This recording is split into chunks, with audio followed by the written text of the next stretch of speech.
aha moment I had in my life. I think I must have been in graduate school, because I got to hear an author, an educator. His last name was Broken Leg, and he had a whole curriculum and this great book about specifically how to reach Native students. And the crux of the book, the whole book was about building relationships. And so it's so great that that's what you guys, that was your theme, was how to build relationships. And that really resonated with me. Let's see if I can go back. One of the techniques you'll read about in the book is called 100%. Wow. It's about how champion teachers get 100% of students to do what they ask. Stop, Doug. Oh, yeah, so when I got to hear him speak, that really was one of my ahas. 100% of the time. Stop, It Doug. may sound like a recipe for conflict, but when you... Let's see, how do I get Is this him? there? No. I think his first name's Martin, but the last name's Broken Leg. And you know what I'm talking about, Lisa, that book that he wrote? And I got to hear him speak in Carney. And it really made a difference, and so that I think it's so critical when you all share that to you, the teacher that's a really great teacher is a teacher that can build a relationship with you. I mean, that, at the end of the day, and when I talk to teachers, and if they're struggling with a student, it always goes back to the relationship that they have with the student. Because you guys know, if you like that teacher and you get along well, you're going to work like crazy. It'll be the hardest class you have, but it doesn't matter. And so I had the two aha moments. One of them was, one of them was hearing Broken Leg and his book about building relationships with Native students. The other one was a couple of years ago when I was working at Leffler. We studied this researcher named Hattie, and Hattie did it was this meta study they call it. But basically they take all this research and they break it all down and analyze it. It's kind of a fancy way to say it. But they found that one of the things that makes the most impact with students was that one in yellow, teacher-student relationships. To me, finally, like all my life, I knew in my heart that the way to help students and the way to get to students was build a relationship with them. So finally, there was a scientist that found some hard data that said, yep, you're right, relationships are the key to working with students.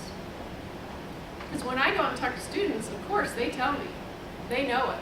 But it took us as an adults and as researchers quite a long time to catch on to that what makes a difference for student relationships.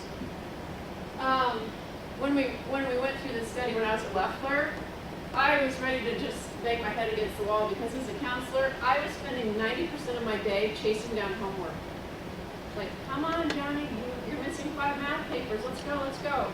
But look, this makes little or no difference in a kid's education. So right then I was like, oh my gosh, what have I been doing for 20 years? So it was really, for me, one of those aha moments when I saw this research. And you guys just confirmed that by sharing that for you, the qualities to make a great teacher relationships. Now, the takeaway from that, from you, is sometimes if you're struggling with a teacher, it might be you that has to reach out and start to build that relationship. So I bet each one of you can think of a teacher that maybe you don't love so much. So part of it might be that you have to work on the relationship too. Okay, so it's just a little piece of advice.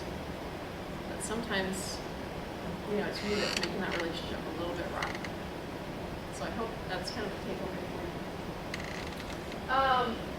And I bet, I don't know if you guys have seen this. Have you talked about stats, Lisa, about graduation rate with your students yet?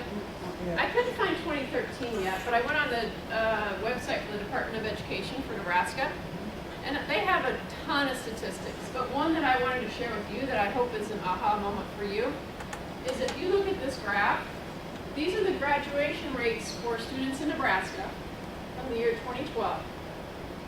And so you can see here's ELL students, Hispanic students, Asian students, Black and African American, male, female, and then I put Native American last. And this probably isn't a shock to you guys, but Native American students have the lowest graduation rate in Nebraska, just at 60%. And if you look on the website, there's just great data about it, breaks it down into further. I want to ask the students a question since you bring that up. Yeah. As Susan said that, how did that make you feel? Anybody want to give a real quick comment? Did it make you feel anything? Just look at it. I think sad because like I don't know, because like I have a lot of like family and stuff like that didn't graduate, so it's like, and I did, and it's like I wish that like is there something different I could do, or like I want to be a good role model like to these two of my cousins and to my sister to change it. Right. So you might be taking a little crooked road, so they may have to. Yeah. That's great. That's good. I hope it does kind of make you feel something when you see that. When I saw that, it really shocked me. Really? Did you think it was higher than that? Were you surprised it was the lowest in the state? Yeah, I was really struggling with those. Yeah. So if we get all those categories together, and I bet if we disaggregated the data from Lincoln High or Northeast, Native students are always going to be the lowest.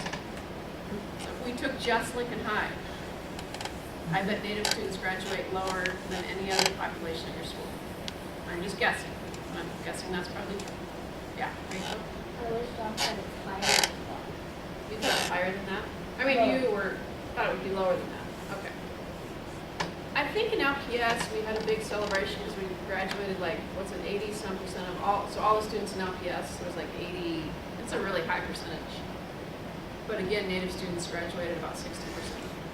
You know, I want to have the sense of accountability for you all right here, and I'm probably going to step out and say this because we're talking about statistics. This is for the state of Nebraska. Right. But remember, that the primary concentrated population, student population is in Lincoln and Omaha. All right? So what I want to tell you is those numbers are reflective of you or this district. And while I'm not saying that that's who you are, what I'm saying is you guys are taking that step to make changes. And as Shauna said, you know, her dreams and goals and everybody else is here. And what Angela said previously was, what are you going to do about it? I want you to think about those things because these are very true statistics. Obviously, this is what our state reports. What do you want for your brothers and sisters? What do you want for yourself? And you know, we have someone in our presence who works in populations daily. And so I just want you to, you know, you guys are transitioning, you know, from you know, middle school to high schoolers to, you know, out there in the world as college students. These are the things that you're going to start learning about, and to have an awareness or an aha about it is very responsible. That makes us sad, but we can also turn sad into glad if we become realistic to know that these don't have to continue to be the way that they are. So I'm glad the statistic is here, but it's a real one. So again, you could do something different about it. And I hope, like when I sit in staff meetings, and Lisa might go through this too, but when they shoot these statistics up on the board, I'm always like, I feel like the weight of the world, like, oh no, it's my job to get out there and change those statistics. And that's okay. I mean, I can handle it, and I know students like you sitting here can handle it too. Because you're going to make a difference on that statistic. So I hope it is kind of aha, like, oh my gosh, 60% of us. Let's see, what time is it going to be? 12:57. Uh-oh. I know. If it wasn't for my darn technology. Do you guys want to watch one more YouTube? Whoops. It's a short one, I think. Okay. What is your right Let's see, what's the next pink one? What does that next one say? Native American teens.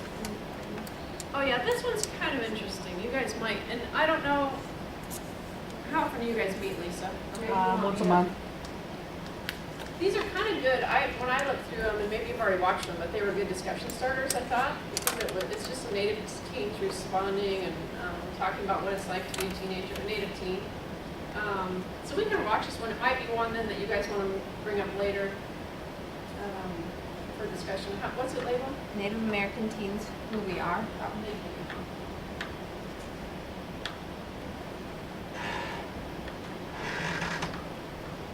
We won't have a lot of time today to discuss it, but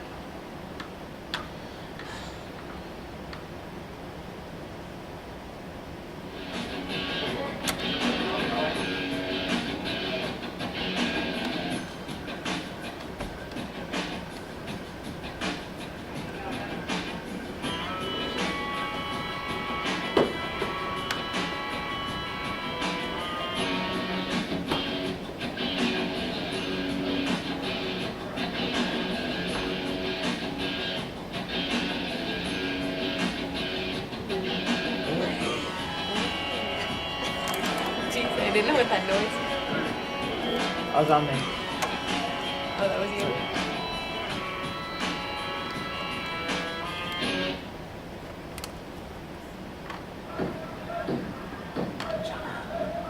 Hi, That's I'm me. Christina, and I'm here with Lightfoot as committed in the Matching Ticket Pink Flat celebration. He's a film actor and rap star, and he's made 11 albums. He's also a member of the Cherokee Nation, and over the past year, he's traveled over 200 reservations to perform. He's even been to the Shinnecock Reservation where I'm from.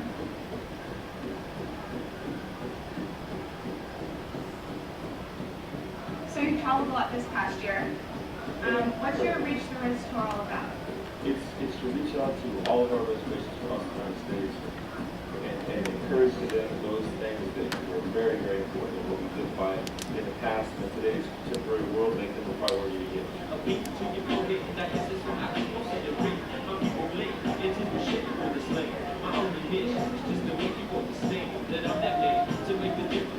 you must have met a lot of teens. A lot. And I think that if I could say one thing that was probably really prevalent in all of their conversations with me is that they really feel frustrated sometimes about all of the things that go on in this world that just really don't recognize or identify themselves with us and who we are, and the lack of knowledge out there about our people. Okay, well, today we're going to catch up with teens from all over the country to learn more. First, let's meet a group at the Unity Conference, where every year, Native youth leaders and activists come together to discuss important issues of today. Like, for instance, misconceptions. It's like back in 73, we actually got started into learning more about Native Americans, more than just Indians and cowboys. The show. From the way they made it sound, it was basically that Indians have died out with that time. When I go to school, like some of my friends, because it's rare in LA to just see like a native in your school or something. And so that when I say like, oh, I'm Native American, they're all like, oh, you are? Another misconception is that lifestyles. A lot of people think that we're all, they don't know about different tribes. They think, Native peoples are just, one type. Well, all the stereotypes and stuff like that all come from, TV, the radio, or whatever, Barbie dolls or something, dolls.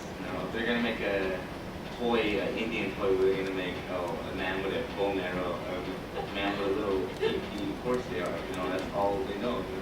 Mascots and stuff. Like there's like an Indian, yeah. And then it's like, what do you think? Like the people like that are cheering for that team, are they gonna be like, like fat and stuff? And then like other people see that they all get hyped and they start doing that, and it's like, it's just not right. One thing that they need to change is the textbooks that the schools teach Native American history about. I mean, they teach everybody about everybody living in teepees and all that. It's like, why don't you teach them about some of the stuff that's going on now? Like, tell them about how we're living right now and how we're pretty much just like everybody else is. Instead of making us like this one category where we're like people who still run around with deer skin on. Please visit our website, inthemix.org, for more information on this and many other programs about critical teen issues. You'll also find resources. Did you guys hear anything that makes sense to you, that you could echo, How to get contact Like- relate to? Just now how they said like that they should talk about like now rather than like, I mean they talk about the past, but when they do in history classes it's not everything, and it's like just like the one-sided, the bias side. But yeah, they should talk about like how far we came and like things like that rather than the negative. It's like, Or maybe some contemporary issues versus, it's great to historically talk about it. Let me think, just to close, like, we had one more YouTube, but I'll send it to Lisa. Okay. It's kind of a great discussion starter. It's about the struggles of being Native and the benefits of being Native. So it's kind of a good discussion starter. Do you guys already know about the American Indian Day at UNL? Yeah, everybody signed up. You probably heard something in your high school, but I'll leave those. Okay. I think it's November 6th. I know all the North Star kids are going, hopefully. And I think Northeast, we picked you guys up. We'll probably pick you guys up. If anybody is getting ready to take the ACT, I brought some practice books. got Let's tons of Practice these. anyway. What? Start practicing now. Yes, so I brought, just take as many as you want. And then I brought some college prep handbooks from EdQuest. Does everybody know EdQuest? Yep, they came in Been out? pocket. Well, then you probably don't need those. All right, so I'm gonna leave those out for you guys. I know you gotta wrap up your day, but I'll stick around if you have questions. You've got my emails on that pink sheet. I'm at North Star, so I'm not hard to find. Lisa knows how to find